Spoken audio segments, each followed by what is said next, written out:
सभी दर्शकों को मेरा प्यारा सा नमस्कार। स्वागत है आप लोगों का माँ वैष्णो देवी की इस पावन यात्रा पे। तो आज हम आपको लेके चलने वाले हैं 108 शक्तिपीठों में से एक श्री माता वैष्णो देवी मंदिर, जो कि जम्मू कश्मीर के त्रिकुट पर्वत पर स्थित है। इस स्थान पे माँ पिंडी रूप में गुफा के अंदर विराजमान है। तो हम अपनी यात्रा शुरू करने वाले हैं कटरा शहर से, जो कि वैष्णो देवी मंदिर के लिए बेस कैंप है। और दिल्ली से कटरा आने का रोड ट्रिप का जो वीडियो है वो आपको आई बटन पे ऊपर दिख रहा होगा, तो वहाँ से आप उसे देख सकते हैं। तो अभी फ़िलहाल हमने अपनी गाड़ी कर दी है पार्किंग में खड़ी वहाँ पर, और अब हम लोग जा रहे हैं आगे की ओर। तो ये जो फुवारा चौक है उससे जस्ट पहले ही पड़ता है, यहाँ पर पार्किंग पड़ती है लेफ़्ट साइड में। तो इस पार्किंग पे आप लोग अपनी गाड़ियाँ लगा सकते हैं, क्योंकि अगर आप आगे बस स्टैंड के पास चले जाते हैं तो वहाँ पर पार्किंग अवेलेबल नहीं है। कटरा शहर में आप लोगों को नॉर्मल होटल 500 से 800 रुपये की रेंज में मिल जाता है।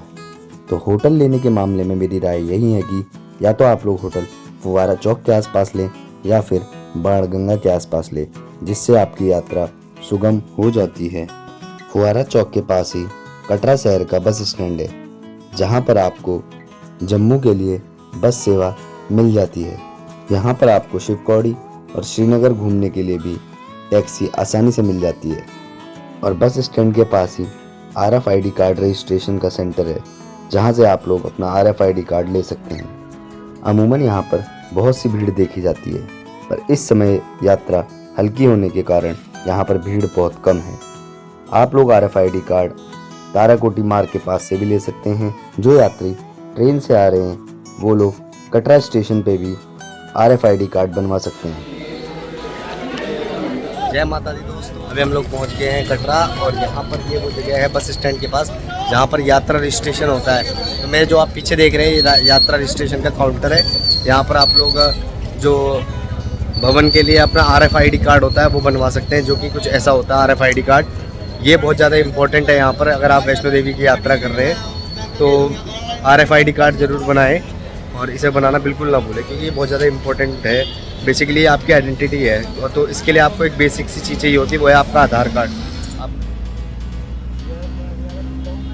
तो अभी कटरा बस स्टैंड से हमने ऑटो पकड़ा है, तो 160 रुपये चार्ज किया इसने, और ये हमें छोड़ेगा बाणगंगा फिशिंग पॉइंट पे, जहाँ से हम लोग अपनी माता वैष्णो देवी की यात्रा स्टार्ट करेंगे।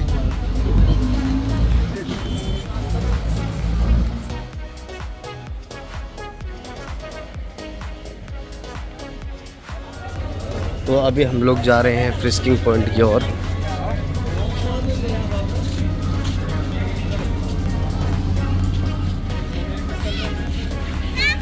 तो जस्ट अभी हमने फ्रिस्किंग पॉइंट जो है वो पार किया है। मेरे पीछे जो फ्रिस्किंग पॉइंट है, यहाँ पर आपकी नॉर्मल चेकिंग होती है, बैग वगैरह चेक होते हैं, और उसके अलावा आप लोगों का पॉकेट वगैरह चेक होती है, जैसे लाइटर या फिर कोई हथियार टाइप का, कैमकॉर्डर, ये सब आपके पास ना हो, ये चीज़ देखी जाती है। बाकी मोबाइल कैमरा आप लोग ले जा सकते हैं ऊपर।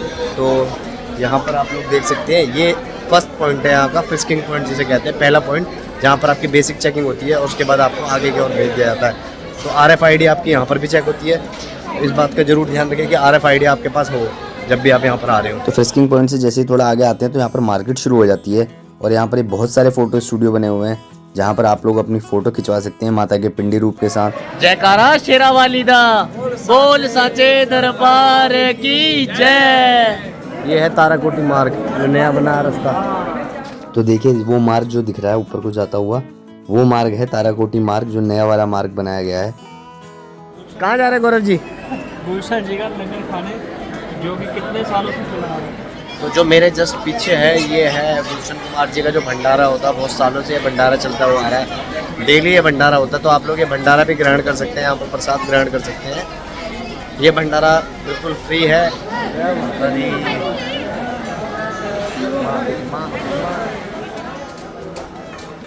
तो मैं यार जितनी बार भी यहाँ पर आता हूँ ना, एक नई सी वाइब होती है, बिल्कुल मज़ा आ जाता है।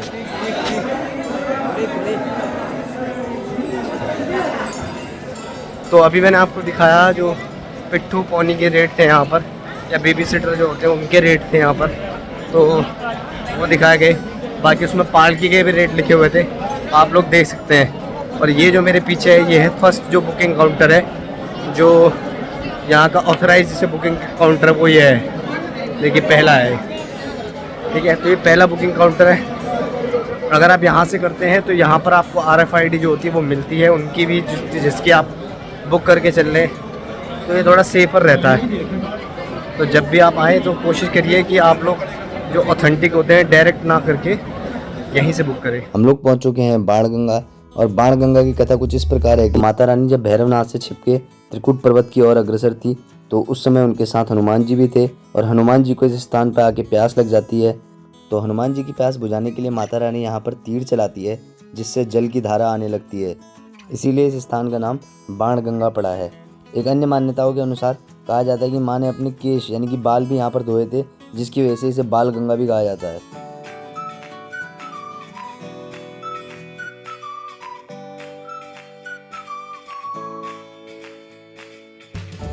तो जैसे ही हम लोग लगभग 1 किलोमीटर चलते हैं तो हमें दिखता है गीता मंदिर, जो कि यहाँ पर सबसे पहला मंदिर है।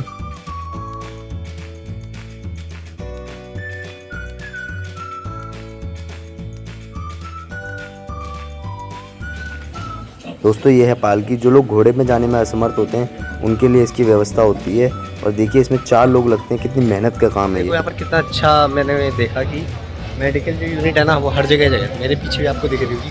अभी मुश्किल से हम लोग 1-1.5 किलोमीटर चले हैं और यहाँ पर मेडिकल यूनिट आ गई है। तो मतलब आपको नीचे स्टार्टिंग से ही आपको अच्छी मेडिकल फैसिलिटी यहाँ पर अवेलेबल है। तो जो मार्केट यहाँ पर है ना, आप चढ़ाई स्टार्ट करते हैं उसके अगले 1-1.5 किलोमीटर तक आपको आसानी से मार्केट अवेलेबल मिल जाएगी। यानी कि खाने पीने की जितनी भी चीज़ें हैं आपको यहाँ पर आसानी से मिल जाती है 1-1.5 किलोमीटर के बाद। उसके बाद जो दुकानें हैं वो थोड़ा गैप में खुलनी शुरू होती हैं। बोलो अम्बे माता की जय, जय वैष्णो देवी माता। तो मेरे पीछे जो मंदिर है वो है चरण पादुका मंदिर, आप लोग देख सकते हैं। कहा जाता है कि माता रानी जब त्रिकुट पर्वत की ओर अग्रसर थी और उनके पीछे भैरव देवता पड़े हुए थे, तो ये वह स्थान है जहाँ पीछे पलट के उन्होंने देखा था कि भैरव देवता कितनी दूर हैं। यहाँ पर उनके पद चिन्हों के निशान पड़ गए थे, और इसीलिए इस स्थान को चरण पादुका के नाम से जाना जाता है। चरण पादुका मंदिर में बहुत से देवी देवताओं की मूर्ति की स्थापना की गई है, और आपको यहाँ पर माँ के चरणों के छाप भी दिख जाएंगे। तो चरण पादुका से जैसे ही थोड़ा आगे को आते हैं तो वहाँ से आगे थोड़ी सी स्टीप चढ़ाई है, वो आपको चढ़नी पड़ेगी। थोड़ा सा हार्ड हो सकता है, लेकिन उसके बाद थोड़ा सा कंफर्टेबल हो जाएंगे आप, क्योंकि उसके बाद नॉर्मल रह जाता है। तो रुक रुक के चलिए, कोई दिक्कत नहीं है, पर कंटिन्यूटी बनाए रखें। कंटिन्यूटी बनाए रखेंगे तो कोई प्रॉब्लम आपको होगी नहीं। जो मेरे पीछे रास्ता दिख रहा है ये है सीढ़ियों का रास्ता। ये जा रहा है सीढ़ियों के थ्रू, 360 सीढ़ियाँ हैं, ये आपको शॉर्टकट की तरह ऊपर पहुंचा देती है। और ये है नॉर्मल रास्ता, जिसमें आपको चलने में तो आसानी होगी, पर ये थोड़ा सा लॉन्ग पड़ता है। पर मेरी यही एडवाइस होगी कि सीढ़ियों का रास्ता अवॉइड करें, क्योंकि सीढ़ियों के रास्ते में क्या होता है, बहुत ज़्यादा थाई पे इफेक्ट पड़ता है उससे, और आपकी थाई बहुत ज़्यादा पेन करती है।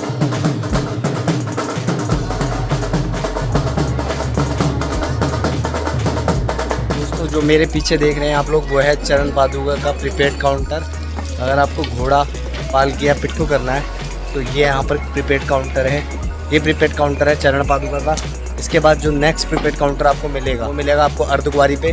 तो यहाँ से अगर आप कर सकते हैं तो ठीक है, वरना आपको अर्धकुंवारी पे से आपको आगे की अपनी सवारी के लिए घोड़े या पिट्ठू वगैरह करने पड़ेंगे। प्रीपेड काउंटर छूट जाता है और आपको लगता है कि थोड़ी दूर बाद कि हाँ नहीं हम चल पा नहीं रहे, तो आप लोग यहाँ से कर सकते हैं। तो यहाँ पर शेड वगैरह भी बनाए गए हैं बैठने के लिए, तो आप लोग आसानी से, अगर आपको धूप लग रही है, आप आराम करने के लिए बैठ सकते हैं। यहाँ पर ये शेड बनाई गई है सारी। लो आ गई भैया बीकानेर वाला की शॉप।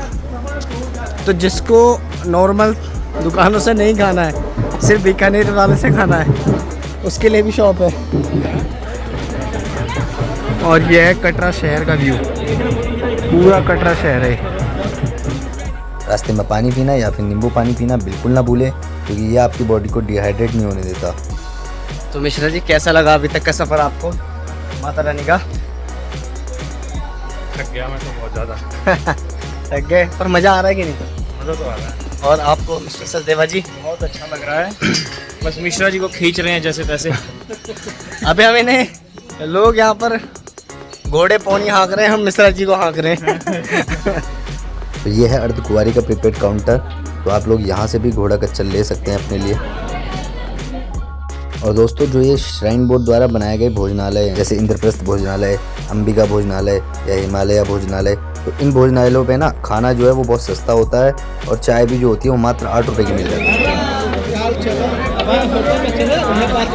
एक ये वाला मार्ग जा रहा है जो है हाथीमठ मार्ग, 6.5 किलोमीटर का यहाँ से दूर है। और एक है हिमकोटी मार्ग है इस तरफ। तो अभी हम लोग जाएंगे हिमकोटी मार्ग से, क्योंकि ये 1 किलोमीटर शॉर्ट पड़ता है। और अगर हम लोग हाथीमठ मार्ग से जाते हैं तो हम लोग पहुंच जाते हैं अर्धकुंवारी पर, जो यहाँ से मात्र आधा किलोमीटर दूर है। और जो ये लाइन लग रही है, ये लग रही है जो हिमकोटी मार्ग से जाता है बैटरी रिक्शा, उसकी लाइन है। देखिए ये लोग लाइन पे लगे हुए हैं,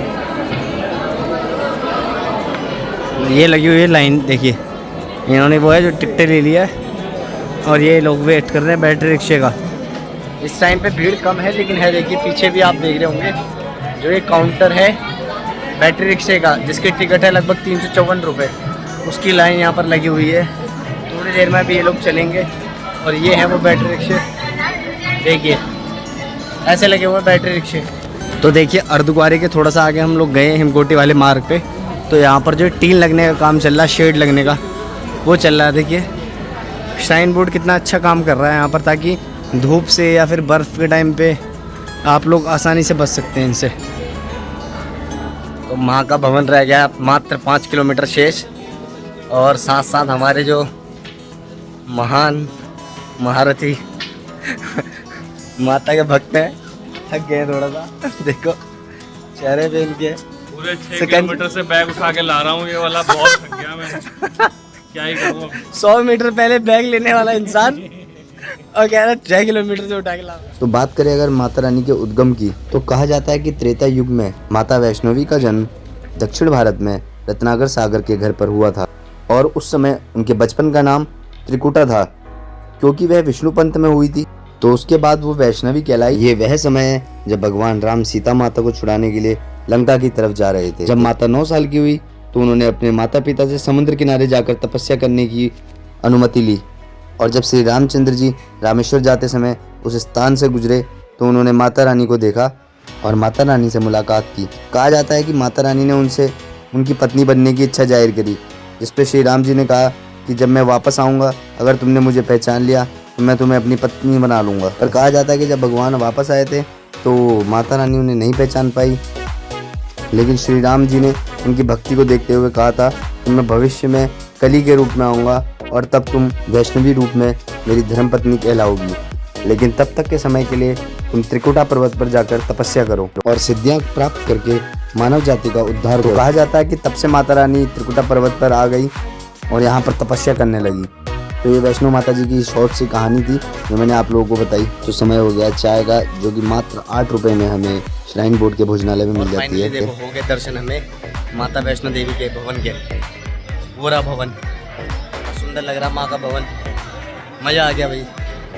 दर्शन हो गए यहीं से, अब चलते हैं माता के भवन की ओर।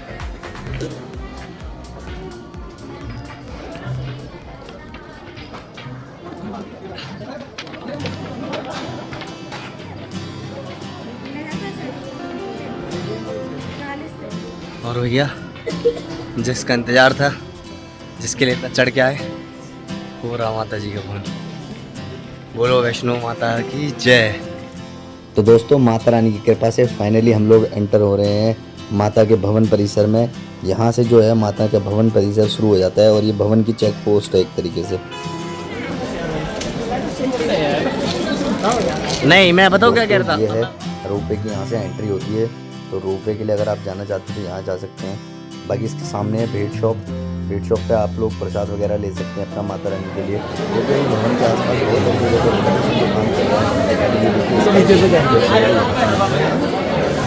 वहाँ पर से आप जा सकते हैं, इधर जो है यहाँ से ले सकते हैं। तो अभी हम लोग जा रहे हैं स्नान गृह की ओर। पहले नहाएंगे धोएंगे और उसके बाद हम लोग माता वैष्णो देवी के दर्शन करेंगे। नहा धोके एकदम पवित्र होके जो अपने कपड़े लेके आए थे वो कपड़े पहनेंगे। स्वच्छ होने के पश्चात हम लोग माता रानी के दर्शन करेंगे। मैया का भवन परिसर इस बार और भी ज़्यादा उज्ज्वलित और सुंदर प्रतीत हो रहा था।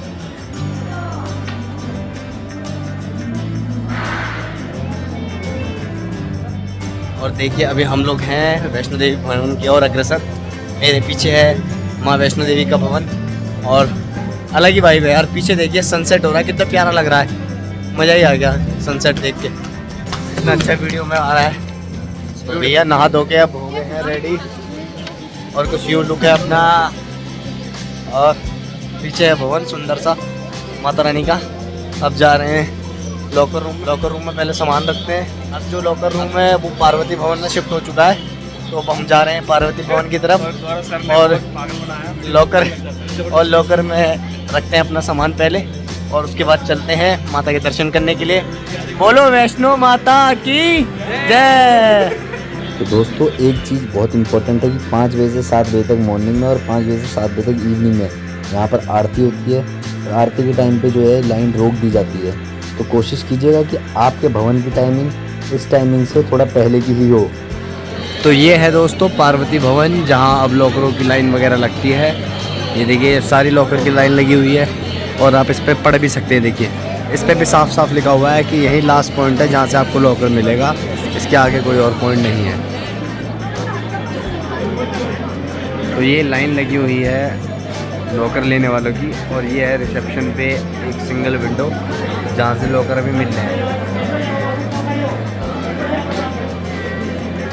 दोस्तों अब देखो ये बैंड टाइप का मिलता है। यही आपका लॉकर का नंबर भी इसमें लिखा हुआ है 1219 और ये लॉकर लिखा हुआ है। तो ये है बैटरी रिक्शा काउंटर भवन का।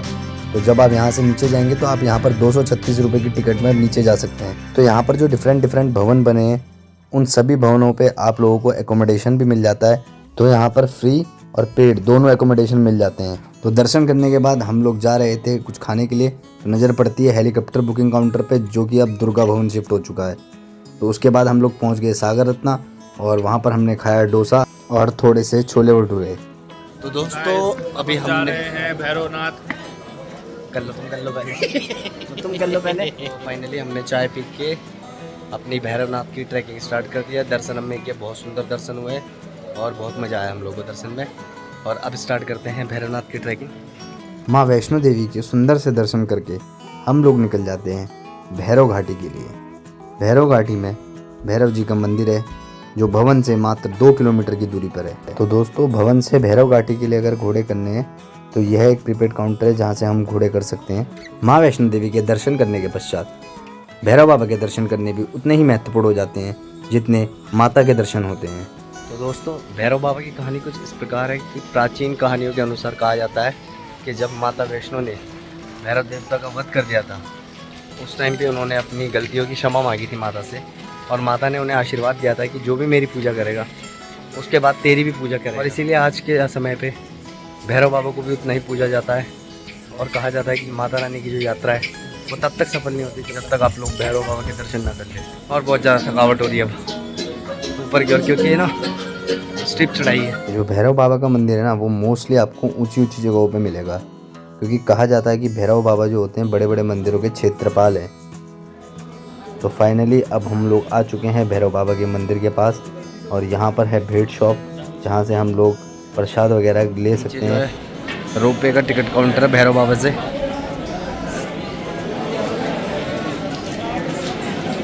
और यह है श्री भैरव जी का लंगर लगता है यहाँ पर।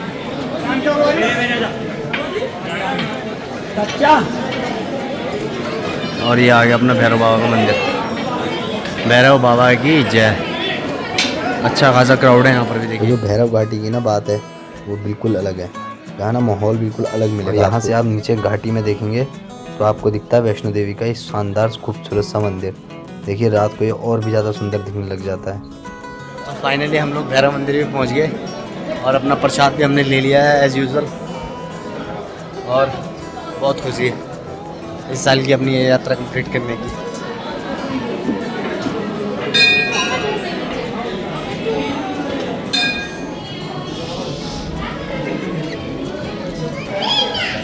तो यहाँ पर मिलती है बाबा जी की विभूति।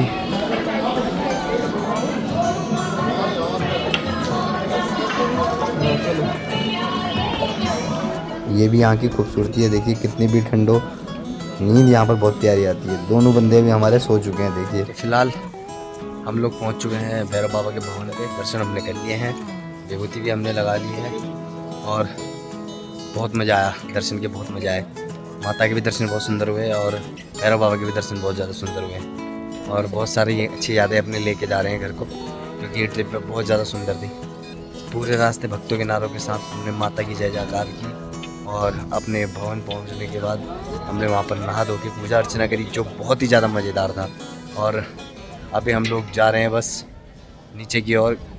तो नीचे की ओर जाने के लिए हम जो रास्ता ले रहे हैं वो ले रहे हैं नीचे डायरेक्ट सांची छत की तरफ भैरव बाबा से। वो जो है वो थोड़ा सा आसान पड़ता है, इसलिए हम लोग उस तरफ जा रहे हैं। जय माता दी। सभी भक्तगणों को भैरव बाबा और माता रानी आप लोगों पे हमेशा कृपा बनाए रखें, आपकी सभी इच्छाएं जीवन में पूरी हो और माता रानी आपको जो आप इच्छा करते हो वो बख्शे। यही दुआ के साथ मैं चलता हूँ और अगली बार माता के यहाँ भवन में आने पर फिर से आप लोगों को लेके आऊँगा माता के भवन। जय माता। तो दोस्तों, भैरव बाबा से जब भी नीचे उतरे एक चीज़ का हमेशा ध्यान रखिए। अभी जो मैंने एक इंसिडेंट देखा कि बंदर जो है वो प्रसाद पे झपटते हैं और प्रसाद छीन लेते हैं। तो क्या है ना यार, इतना आपने इतना सारा यहाँ पर परिश्रम किया, इतनी सारी चढ़ाई करी, प्रसाद लेके जा रहे हैं घर के लिए और वो खाना वो देना पड़ जा रहा है बंदर को। तो उससे अच्छा है कि प्रसाद को आप अपने बैग में रखें, खुला हाथ पे ना ले जाए, क्योंकि अगर आप खुला हाथ पे ले जाएंगे ना तो प्रसाद डेफिनेटली 100% वो लेंगे ही लेंगे। तो हम लोग पहुंच चुके हैं सांची छत पर। तो ये जो रास्ता जा रहा है वो हेलीपैड के लिए भी जाता है और भवन के लिए भी जाता है, और उसके अलावा ये जाता है कटरा और अर्धकुंवारी के लिए। तो अभी हम लोग लग गए हैं प्रसाद की लाइन पे। तो ये है सांची छत का प्रसाद, जिसमें मिलता है हलवा, चना और एक प्यारी सी चाय, जो कि तीनों ही बहुत ज़्यादा टेस्टी है। कैसा प्रसाद? प्रसाद जैसे सूरज की गर्मी से मिलते हुए मन को मिल जाए पर्वत की छाया, ऐसा ही सुख मेरे मन को मिला है मैंने जब से हलवा चना खाया। तो नीचे उतरते हुए फाइनली हम लोग पहुंच चुके हैं अर्धकुंवारी। और अर्धकुंवारी में यहाँ पर आपको बहुत सारे क्लॉक रूम और बहुत सारे रहने के लिए भवन मिल जाते हैं। तो बात करें अर्धकुंवारी की, तो दोस्तों इसके पीछे की कहानी कुछ ऐसी है कि माता रानी भैरवनाथ से छुप के इस गुफा में 9 महीने रही थी, और 9 महीने इस गुफा में रहने की वजह से इसे गर्भजून भी कहा जाता है, क्योंकि जिस प्रकार बच्चा अपनी माता के गर्भ में 9 महीने के लिए रहता है, उसी प्रकार माँ यहाँ पर 9 महीने के लिए रही थी। तो इस गर्भजून की गुफा पर दर्शन करने के लिए आपके लगते हैं नंबर। एक जत्थे में लगभग 50 लोग होते हैं और 2 से 3 दिन तक वेटिंग पीरियड यहाँ पर रहता है। यानी कि अगर आप आज पर्ची लेते हैं तो आपका नंबर यहाँ पर 2 दिन बाद आता है, क्योंकि बहुत संकरी सी गुफा है जिसके अंदर से आपको पास करके जाना पड़ता है। साथ में ही मंदिर भी है, उसके भी आप लोग दर्शन कर सकते हैं। और कमेंट में जय माता दी लिखना बिल्कुल नहीं भूलना। इसी के साथ हम लोग पहुंच जाते हैं नीचे और अपना RFID कार्ड जमा करके कर देते हैं यात्रा को ख़त्म। तो ऐसी ही एंटरटेनिंग यात्रा के लिए हमारे चैनल को सब्सक्राइब कर दीजिए और वीडियोस को लाइक कर दीजिए। दुनिया में आए तो झूमते रहिए और वीकेंड पे घूमते रहिए। जय माता दी।